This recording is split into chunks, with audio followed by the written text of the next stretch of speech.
నుంచి బండారు సత్యానంద్ గారు సైకిల్ గుర్తు మీద పోటీ చేస్తున్నారు. వారికి మనస్ఫూర్తిగా మీ మద్దతు, జన సైనికులు జనసేన మద్దతు ఇవ్వాలని మనస్ఫూర్తిగా కోరుకుంటున్నాను. ప్రజల మద్దతు ఇవ్వాలని.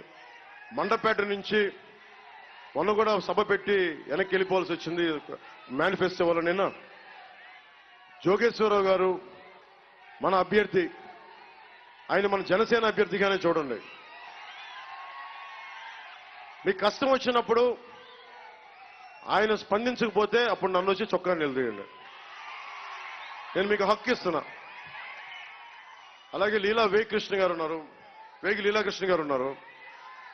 పాప ఆయన తోట తిరుమూర్తులు గారి బాధ్యతలు ఈయన, కానీ నిలబడ్డారు. విచిత్రంగా ఇక్కడ మనకి ఒక కొండనే మింగేశారు. ఇక్కడ 16-37 ఎకరాల కొండనండి. ఏ గ్రామం అది?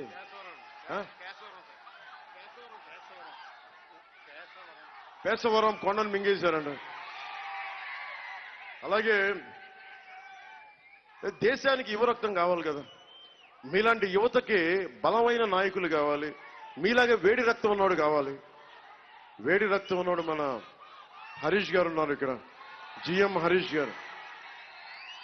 సౌమ్యుడు, మెత్తగా మాట్లాడతాడు, మెత్తగా కనిపిస్తాడు, కానీ చాలా గుండె బలం ఉన్నాడు. వాళ్ళ నాన్నగారు లాగా నిలబడతాడు. మనకి గోదావరి జిల్లాలకి, రాష్ట్రానికి నిలబడే వ్యక్తి.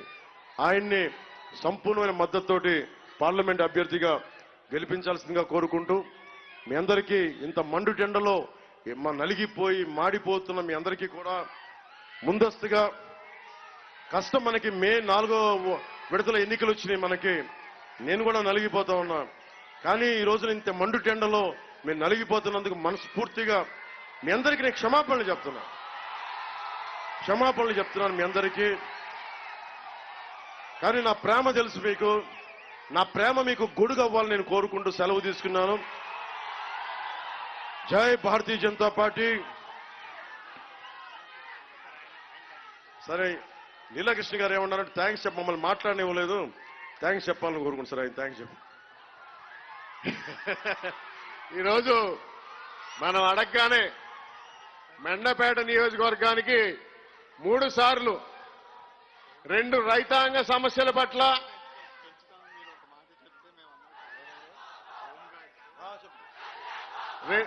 రైతాంగ సమస్య పట్ల 2 సార్లు మేడే సందర్భంగా కార్మికులకి, భవన నిర్మాణ కార్మికులకి, అసంఘటిత కార్మికులకి, సంఘటిత కార్మికులకి, అన్నం పెట్టే రైతాంగానికి, కష్టపడే ప్రతి ఒక్కరికి మేడే శుభాకాంక్షలు. నివర్ తుఫాన్ నుంచి మొన్న తుఫాన్ల దాకా దాదాపు లక్షల ఎకరాల్లో నష్టం వచ్చిన రైతాంగానికి, గిట్టుబాటు ధర లేని రైతాంగానికి, మద్దతు ధర లేని రైతాంగానికి మీరు పడుతున్న బాధలు నేను 2 సార్లు నన్ను మండపేట రప్పించినాయి. 50 మంది, ముఖ్యంగా మండపేటలో 50 మంది కౌలు రైతులకి తల 1 లక్ష రూపాయల చొప్పున నేను పోయినసారి సభలో ఇచ్చాను. నేను అది మీకు గుర్తు చేస్తా ఉన్నాను. ఈ మేడే సందర్భంగా ఒకటే తెలియజేసుకున్నా, అన్నం పెట్టే రైతు లేకపోతే మనం లేం. మన కోసం ఒళ్ళు వంచి చేసే శ్రామికులకి వాళ్ళు లేకపోతే సమాజం లేదు. మేడే సందర్భంగా నేను వారందరికీ ప్రత్యేక ధన్యవాదాలు తెలుపుకుంటూ, ప్రత్యేక మనకు శుభాకాంక్షలు తెలియజేసుకుంటూ, నాకు ఇష్టమైన కవి శేషేంద్ర గారు చెప్పింది మీకు ఒకసారి గుర్తు చేస్తున్నాను. నేను భూములు ఎందుకు దున్నుతున్నానో తెలియదు, డ్యాములు ఎందుకు కడుతున్నానో తెలియదు, నా బ్రతుకొక సున్నా కానీ నడుస్తున్నా. చెట్టుగా ఉంటే కనీసం ఏడాదికి ఒక వసంతమన్నా దక్కేది. మనిషినై అన్ని వసంతాలు